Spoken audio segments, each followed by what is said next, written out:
Everybody, it's Charles, your hobby hero, coming at you with another video. Today, we are going to be re-ranking all of the first chapter legendaries in anticipation for the new Set 2 launch coming out here in just a few weeks.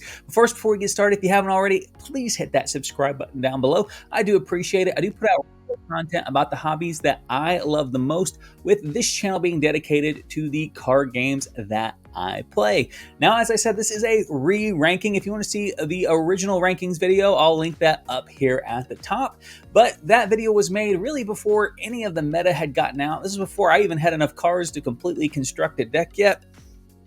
So I do have an entire 2 months worth of meta analytics to kind of go off of to re-rank these. Also, with the cards we've had spoiled so far for set 2, that could influence a little bit of the rankings here as well. Some of these I was spot on and some I was way wrong on. So without further ado, let's go ahead and jump into that list.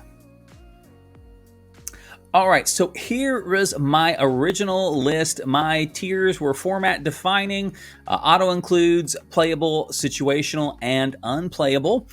In my format defining, I had Hades topping out the list, Maleficent and Rapunzel following him. The only auto include I had was John Silver for Emerald. Playable, we had Belle at the top of the playable, Taka, Beast, Elsa, Mickey Mouse, and then situational, Ursula, Stitch, and unplayable, Gantu. All right, so with that, we'll go ahead and reset the list and take a look at where I think these cards fall at now, predominantly based on what they're already doing in the meta, and possibly slightly weighted on what they could do with what we've seen of set 2 so far.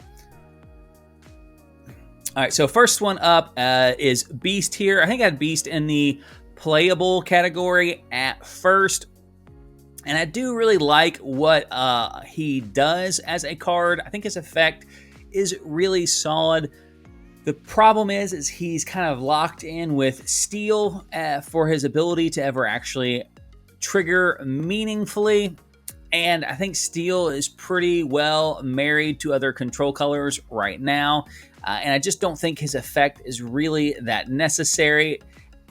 And the fact that if he was inkable, I think he'd be very solidly in this playable. But unfortunately, being uninkable, I think that deck is just running already too many uninkables, with both of the songs that most people are playing being uninkable already. So I just don't think he's got a home. And because of that, despite his ability being good, I had to take him down from playable to the situational. Belle is another one here that we got a lot of flack for in the first video. I did not have her in the auto include or the format defining, despite her being really strong contender out of the gates of kind of the theory crafting on how good this card could be. A lot of people wanted her in the format defining. She's clearly a very specific card, so she's not going to be auto included in every blue build that is out there. I still don't think that she is an auto-include in blue just because she is very fragile. She is getting a little bit more play now, and some decks that aren't necessarily just focusing around her as the win condition, just being able to drop her as a 4-lore generator kind of at the end of those turns when you've got 11 and 12, where you can play like a Hades and then follow it up with her. I still don't know if I'd put her in the auto include, but I think I still would keep her at the very top end of playable. She doesn't look like she's getting much support from the next set either, but that's okay. If she's a role player, that's fine for a legendary spot, in my opinion. All right, next one up is Elsa, and Elsa's probably my biggest miss so far on this list. Elsa being an 8-drop uninkable character in Amethyst really just had me in a spot where I didn't think she really had what it takes to be a contender for reliably coming into play and triggering her abilities. Now, on paper and play, she's a very good card. 3 lore, 6 willpower, and that deep freeze ability are stellar abilities. I just didn't think Amethyst could get there. At the time, Sapphire, if you were playing Sapphire, you wanted to ramp with Red because Red had a better top end than Amethyst did. So just having her be dependent, what I believe dependent on it, was just what kept her from being playable in my eyes. Now, obviously, Amethyst has shown that its draw is sufficient to get her into play, that she can shift reasonably often if need be, and really has become a kind of powerhouse for control decks because in play, like I said, she's just one of the best cards in play that you can draw.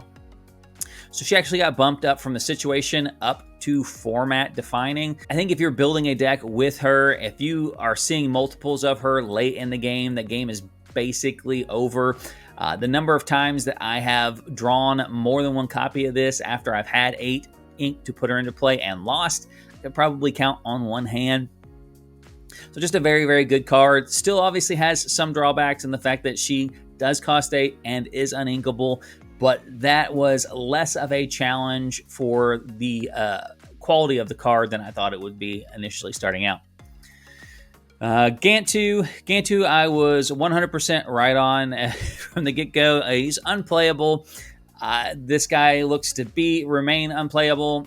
Again, aside from them printing a card that says if Gantu's in play, you win the game, I don't ever see this card seeing constructed or casual play. He's just not good, and he's not a popular character, so I really don't understand why he was put in a legendary spot, and especially one with such a terrible ability.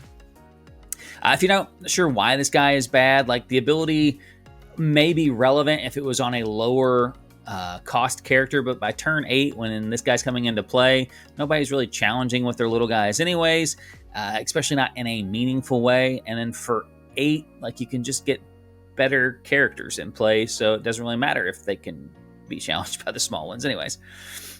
Hades, I had Hades originally was in the format defining. The ramp decks that were going on at the time were obviously all going to be blue, which meant this was kind of always going to be the top end for those ramp.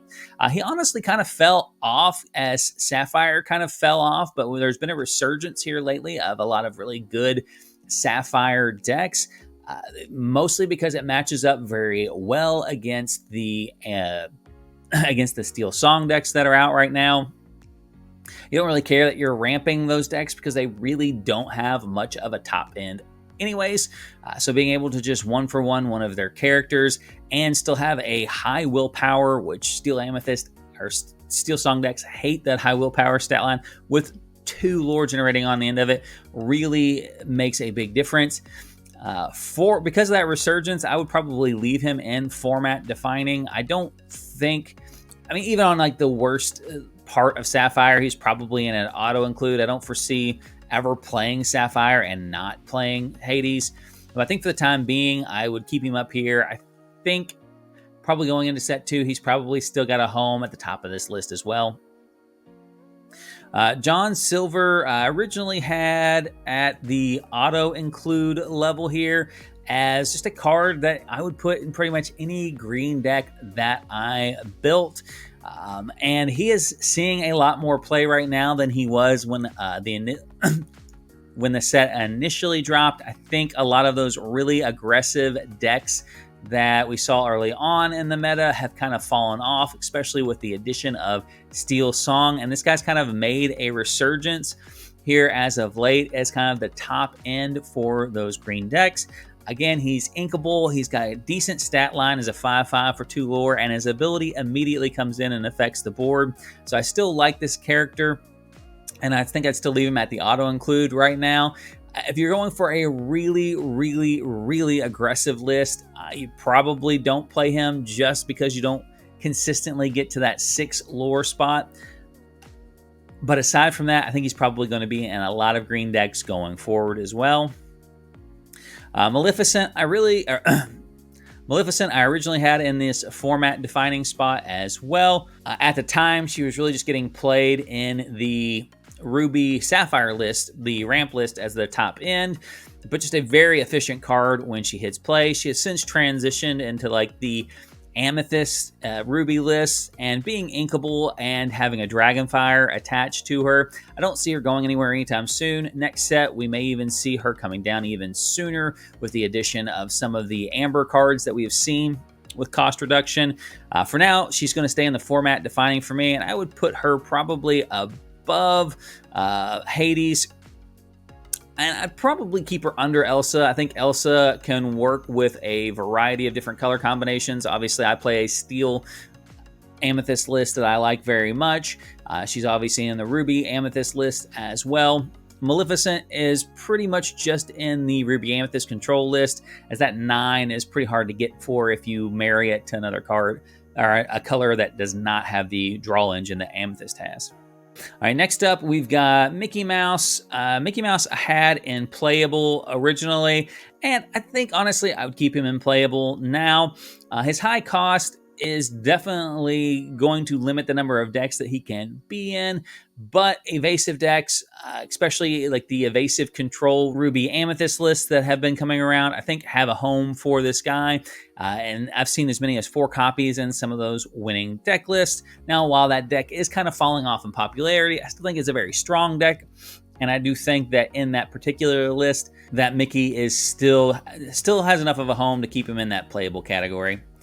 Rapunzel, originally had Rapunzel kind of at the bottom of the format defining list. And at the time, I think that was right. There really wasn't very many people playing her competitively early out of the gates. And if they were, it was mostly just as kind of a way to bridge the gap in early aggro decks. And she's really set herself apart as one of the best draw engines in the game right now. Because of that, I definitely am not moving her up any higher than she is, but she would definitely be at the front of the format defining. She changes the way that you have to play the game. You can't just leave damage on your opponent's characters, and you have to be smart about how you challenge, how you do cards like Grab Your Sword that have splash damage, because you could just be giving your opponent extra cards in their hands. Sometimes having to elect not to use the giant Tinkerbell triggers because it's just going to be a draw 2 cards for them on the following turn. So because of that, she is at the very, very top of the format defining. Obviously a very good card who has established itself. I doubt we'll see a real regression on her presence going into the beginning of set 2, but we may see her tail off a little bit with some other decks coming out that may be less focused on challenging and using damage for removal. All right, Stitch. Stitch is probably my, if not biggest, second biggest miss on this list. I had him in the situational category.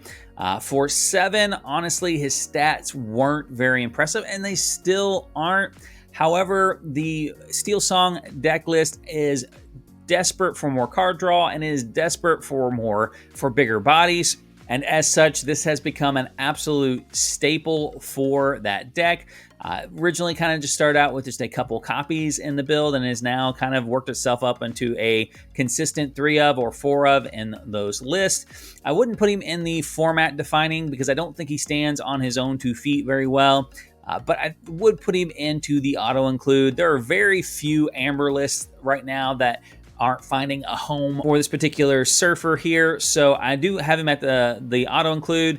I would put him over John Silver. He's close to format defining because I do think he is a missing piece for a Steel Song list that initially kind of came out and really didn't have quite enough draw power to bridge the gap if your opponent just kind of sat back and watched things happen.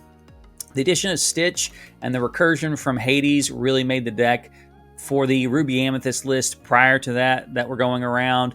So I do think he is a necessity for that current format, and certainly much better than the situational ranking that I originally had for him. Taka I had in the playable category whenever the original list was done.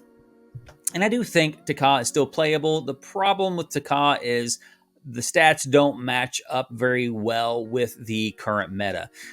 For 5, it misses on a lot of the things that you want to kill in the current meta. It can't attack into a Stitch and defeat it. It can't tack into an Elsa and defeat it. It can't tack into a Hades and defeat it.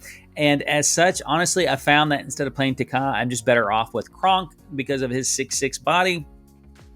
I can just trade more favorably than I can with Taka as a 5/5. I know a lot of people have elected to even go the Cerberus route, ignoring the Lord generation altogether, and just going for a 5/6 on 5, just to try to get a little bit of stats out a turn earlier.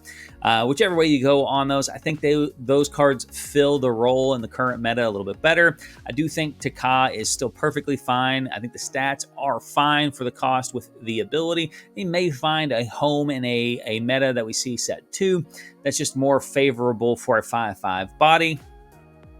But again, I don't think he's a situational card as he's inkable. I think he has a home in the right builds. Just right now, he's just not currently getting played. All right, last up is Ursula. Ursula originally had in the situational being a 7-drop uninkable. Kind of put her in the same boat with Elsa, just not really thinking that Amethyst could get to those high uninkable costs by themselves, and they've shown that they can. Ursula has a lot of potential if a multiplayer format ever really emerges, but I think she's also just good enough to be included in the current control list. I think my Steel Amethyst list is currently running 2 copies of her. I've seen as many as 4 copies in some of the Ruby Amethyst lists. And as such, she probably needs to be in the playable. I'd honestly probably put her just under Belle in that playable category. I do think she's more impactful than Mickey is in the games that he's getting played in.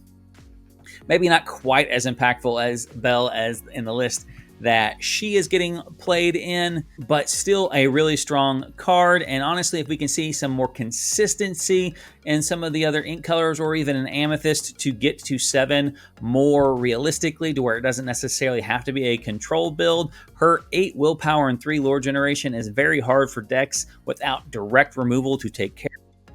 And as such, I do think she will continue to have a home into set 2. So there you guys have it. There is my updated list re-ranking all the legendaries for set 1. Let me know what you guys think of the list down in the comment section below. And until next time, guys, Hobby Hero out.